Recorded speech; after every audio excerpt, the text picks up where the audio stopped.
Warning: this video contains fast-moving images and quick flashes. Anyone that is sensitive to these effects should not watch this video.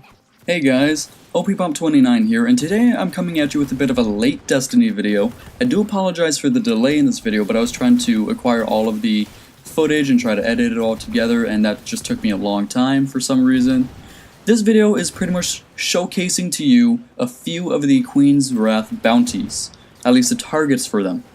Now, of course, I don't believe that you can acquire the bounties from Petrovenge in the tower anymore. However, you can still farm for ether chests and kill these enemies. Now, each of these fights consists of a few stages. The first stage consists of a wave of enemies. The first wave would consist of 2 Scorch captains along with a few other fallen minions.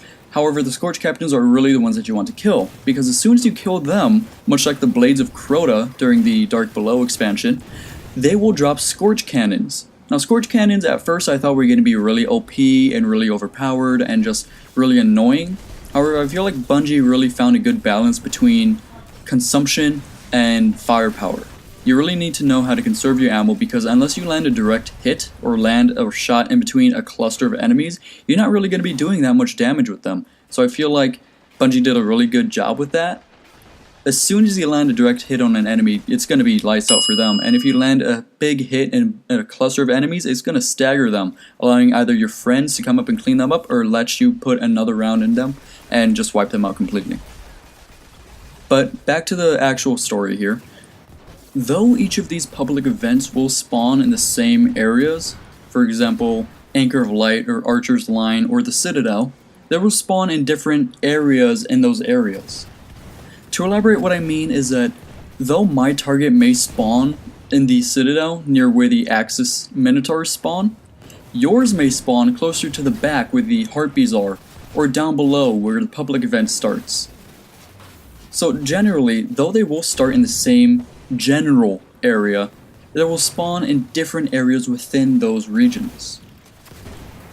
Now, as you guys can probably see, I'm annotating these videos with exactly where my enemies spawned and where the ether chests spawned, and I fast forwarded through the waves of fallen enemies because I'm sure you guys don't want to see a long drawn out 20-minute video just showing you me fighting and playing the game. I'd make a let's play if it was going to be for that. So what I did was I fast forwarded it to 2 times speed, but I slowed down the actual encounters with the bounty enemies, and I slowed down myself finding the ether chests. Another thing about these fights is so long as you are well-mannered, you're patient, you know how to control your ammo, control your weapons, control pretty much everything, and be very, very disciplined when fighting these enemies, you can solo them. Though it will be a little bit more difficult when fighting against the fallen captain bounty victims, because their shields, much like the ones in public events that spawn when you have to kill the enemy, will recharge very quickly.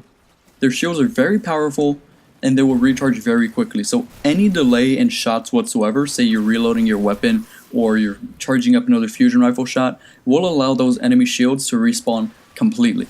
So you do have to be careful with that, you do have to be able to manage that and figure out a way around that. But when you're dealing with, say, the Servitor or the Dreg, it's a lot easier to kind of kill those enemies because they don't have a shield to continuously respawn. Now, the last subject that I wanted to touch on for this video would be the ether chests. The ether chests spawn with a fallen chest skin, however they do have a giant yellow glowing pillar of light coming out of them. So they'll be pretty easy to see, especially in open areas. So long as you know where the chest spawns in the area that you're in are, you should be able to find these chests very easily. Typically, ether chests will carry a couple of decoherent engrams, some ammo synthesis, and regional materials. There is a slight chance that you will be able to find legendary materials and even legendary engrams in them. But what you're really looking for is a treasure key. These treasure keys allow you to access another area in the Prison of Elders, which will be the raid in the new House of Wolves expansion. So let me see. Ether chests, keys, soloing it, what it consists of, where they spawn. Yeah, I think I pretty much got everything. So if you guys like this video, go ahead and leave me a like down below. It would really help out a lot.